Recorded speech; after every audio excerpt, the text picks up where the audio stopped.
नमस्कार, दक्ष दर्पण में आपका स्वागत है। इलाहाबाद उपचुनाव में जमानत गवा देने के बाद कांग्रेस में कई तरह की हलचल देखने को मिल रही है। राजनीति में रुचि रखने वालों के लिए परस्पर चर्चा का यह खास विषय है।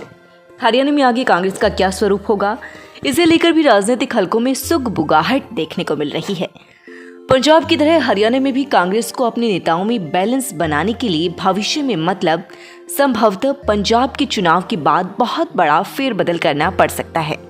इलाहाबाद के उपचुनाव में कांग्रेस की जो बुरी गत हुई है, उसमें हाईकमान को कुछ नया करने को मजबूर होना पड़ सकता है। भूपेंद्र सिंह हुड्डा ने तो उपचुनाव में टिकट वितरण और चुनाव लड़ने के तरीकों पर ही सवाल उठाते हुए इस सारे मामले की जांच कराने की मांग कर डाली है। श्री हुड्डा का यह कहना है कि चुनाव में इलेक्शन और सिलेक्शन बहुत महत्वपूर्ण होते हैं। उनके लिए कथन का सीधा सा अर्थ यह लगाया जा रहा है कि उम्मीदवार का सिलेक्शन सही नहीं था और वह उम्मीदवार चुनाव भी नहीं लड़ पाया। उनकी बातों से साफ तौर पर यह चीज सिद्ध होती है कि उम्मीदवार उनकी पसंद का भी नहीं था। वे सीधे शब्दों में तो बेशक ना कहते हो, लेकिन प्रत्यक्ष परोक्ष रूप से हर हार के लिए वे प्रदेश अध्यक्ष कुमारी सैलजा को जिम्मेदार बताते नजर आ रहे हैं और संगठन में भी बड़ा फेरबदल चाहते हैं। यूथ कांग्रेस के चुनाव के बाद भूपेंद्र सिंह हुड्डा और भी उत्साहित नजर आ रहे हैं। जिस तरह से पंजाब में नवजोत सिंह सिद्धू दबाव बनाकर अपनी बात मनवाने में कामयाब हुए हैं, वैसे ही हरियाणा में भूपेंद्र सिंह हुड्डा भी कांग्रेस के हालातों और अपनी बिसातों के दम पर एक बार फिर अपनी राजनीतिक कौशल का परिचय देते हुए हाईकमान के समक्ष एक नया प्रस्ताव प्रस्तुत कर कांग्रेस में ऐसा खेला कर सकते हैं कि भविष्य में संगठन फिर उनके नियंत्रण में आता प्रतीत हो। जानकारों के अनुसार भूपेंद्र सिंह हुड्डा एक बार फिर उसी मुद्रा में नजर आ रही हैं जैसे उन्होंने 2019 के विधानसभा चुनाव से पहले अख्तियार की थी। भूपेंद्र सिंह हुड्डा अब इस विचार को टूल बनाकर आगे बढ़ सकते हैं कि कांग्रेस बेशक किसी गैर जाट को ही अध्यक्ष बनाए रखने के पक्ष में है, परंतु पार्टी के नेताओं को उनकी अहमियत का भी पता चल चुका है और कांग्रेस के नेताओं को यह एहसास होने लगा है कि भूपेंद्र सिंह हुड्डा को साथ लिए बिना या उनकी उपेक्षा करके हरियाणा में कांग्रेस को फिर से सत्ता मिलाना संभव नहीं होगा। भूपेंद्र सिंह हुड्डा प्रदेश अध्यक्ष के रूप में लगभग 2 साल से काम कर रही प्रदेश अध्यक्ष कुमारी सैलजा को भी बदलवाने की कवायद शुरू कर दे तो किसी को भी आश्चर्य नहीं होगा। इसके लिए विधायकों को आगे करके भी काम लिया जा सकता है और जरूरत पड़ी तो किसी और गैर जाट नेता को अध्यक्ष बनाने की मुहिम शुरू कर सकते हैं।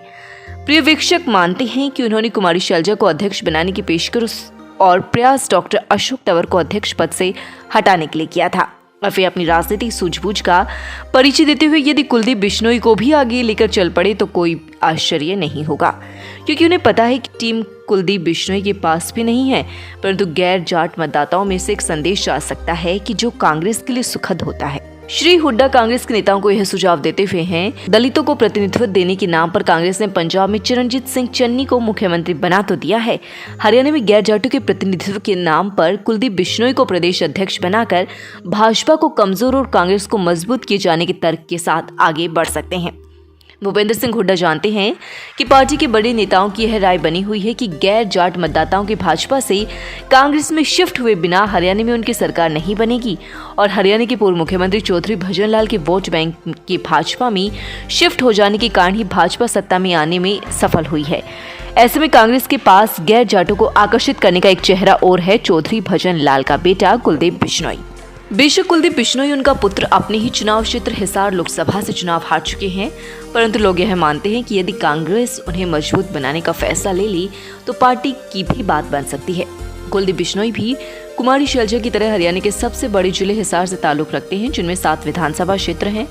भूपेंद्र सिंह हुड्डा इस फॉर्मूले से कांग्रेस पर दबाव बना सकते हैं कि जाटों में वह खुद कमाल संभालेंगे और गैर जाटों में कुलदीप बिश्नोई के आगे आने से राज्य में कांग्रेस का प्रभाव बढ़ेगा और दोनों मिलकर बैलेंस बनाते हुए कांग्रेस को मजबूत करने और सरकार बनाने में कामयाब हो सकते हैं। इस मामले में यह भी तर्क दिया जा सकता है कि हरियाणा में ब्राह्मण मतदाता राजनीति में निर्णायक भूमिका अदा करते हैं। कांग्रेस के पास बेशक बहुत बड़े कद का कोई ब्राह्मण नेता ना हो, परंतु हरियाणा के ब्राह्मण स्वर्गीय चौधरी भजन लाल के प्रशंसक हैं और उनके समर्थक रहे हैं।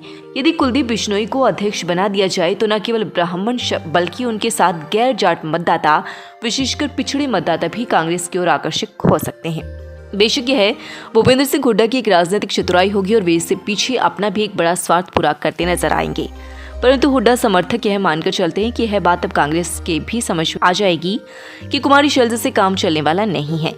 वे यह भी कहते हैं कि इसका एक प्रमुख कारण यह है कि कुमारी शैलजा भूपेंद्र सिंह हुड्डा की तरह राजनीति के बारे में नहीं सोचती। उनके पास टीम भी नहीं है।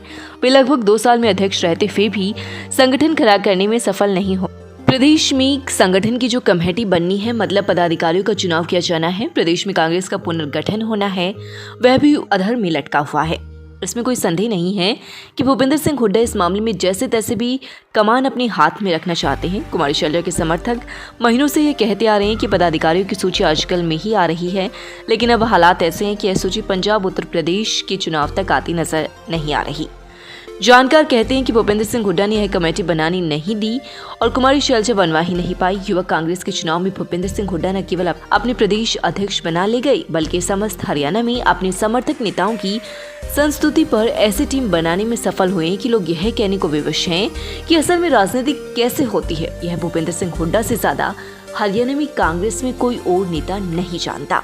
यद्यपि युवक कांग्रेस की सूची पर अभी हाईकमान ने मोहर नहीं लगाई है, लेकिन हरियाणा में किस नेता की क्या स्थिति रही है, यह सबकी समझ में आ गई है। इन चुनाव में भूपेंद्र सिंह हुड्डा की राजनीति चतुराई देखिए कि उन्होंने राज्य में गैर जाटों में, जिन्हें हम पिछड़ा कह सकते हैं, गुर्जर तथा यादव समाज में एक योजना के तहत दूरदर्शी तीर मारने की सफल कोशिश की है। उन्होंने महेंद्रगढ़ से कांग्रेस के विधायक, उनके कट्टर समर्थक यादव और अहिरवाल क्षेत्र के प्रतिनिधि पूर्व सीपीएस राव दान सिंह के पुत्र अक्षत राव और राज्य में गुज्जर समाज के एक प्रतिनिधि समालखा के विधायक अपने कट्टर समर्थक धर्म सिंह छोकर के पुत्र विकास छोकर को हरियाणा युवक कांग्रेस के महासचिव बनाने का काम करते हुए जो दूरदर्शिता का परिचय दिया है, उनसे उनकी राजनीतिक समझ का पता चलता है। बेशक भूपेंद्र सिंह हुड्डा और उनके पुत्र दीपेंद्र हुड्डा 2019 में क्रमशः सोनीपत रोहतक के लोकसभा चुनाव हार गए, परंतु उसके बाद उन्होंने 2019 के विधानसभा चुनाव में फिर अपना जलवा दिखाया। फिर अपने पुत्र दीपेंद्र हुड्डा को राज्यसभा में ले जाने में सफल हुए। उस समय एक खास बात और यह देखने को मिली कि कांग्रेस रणदीप सिंह सुरजेवाल को भी राज्यसभा में भेजना चाहती थी, लेकिन वहां भी राजनीति का एक बड़ा दांव खेला गया। भूपेंद्र सिंह हुड्डा ने बड़ौदा का उपचुनाव अपने दम पर जीता। पिछले दिनों एक प्रेस कॉन्फ्रेंस में उन्होंने बार-बार इलाहाबाद उपचुनाव की हार की तुलना बड़ौदा उपचुनाव की जीत से की। उनका यह भी मजबूत पक्ष है कि उन्होंने सोनीपत नगर निगम का चुनाव जीता और उनके मुकाबले यह सिद्ध करने की स्थिति में आ गई कि कुमारी शैलजा अपने मौजूदा निर्वाचन क्षेत्र अंबाला में दोनों नगर निगम चुनाव हार गई और पुराने निर्वाचन क्षेत्र सिरसा लोकसभा में इलाहाबाद उपचुनाव में कांग्रेस उम्मीदवार अपनी जमानत ही जब्त कर बैठा है। भूपेंद्र सिंह हुड्डा इस बात को मन मस्तिष्क में रखकर चल रहे हैं कि कांग्रेस नेता हरियाणा में उपचुनाव में कांग्रेस की हार को लेकर इसलिए भी चिंतित होंगे कि एक तरफ कांग्रेस ने राजस्थान, हिमाचल प्रदेश में शानदार प्रदर्शन किया है, दूसरी तरफ हरियाणा में उनकी हालत खराब हो चुकी है। हरियाणा की जनता उपचुनाव के परिणामों को जनमत संग्रह के रूप में देखने लगी तो कांग्रेस को इसका खामियाजा अगले विधानसभा और लोकसभा के चुनाव में भुगतना पड़ सकता है। राजनीतिक लोग इस समय हरियाणा में भारतीय जनता पार्टी को कमजोर मानकर नहीं चल रहे हैं।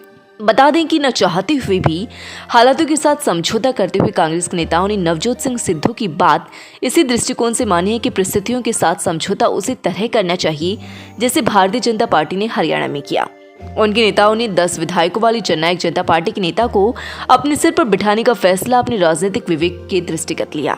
कांग्रेस के नेता यह मानकर चल रहे हैं कि पार्टी को दिल्ली में कोई रैली करनी पड़ जाए तो वह काम भूपेंद्र सिंह हुड्डा के अलावा कोई और कांग्रेस नेता नहीं कर सकता। आज जैसी स्थिति है उसी के अनुरूप फैसला लिया जाएगा तो ही कांग्रेस का फायदा होगा, ऐसा कांग्रेस में ही काफी नेता मानने लगे हैं।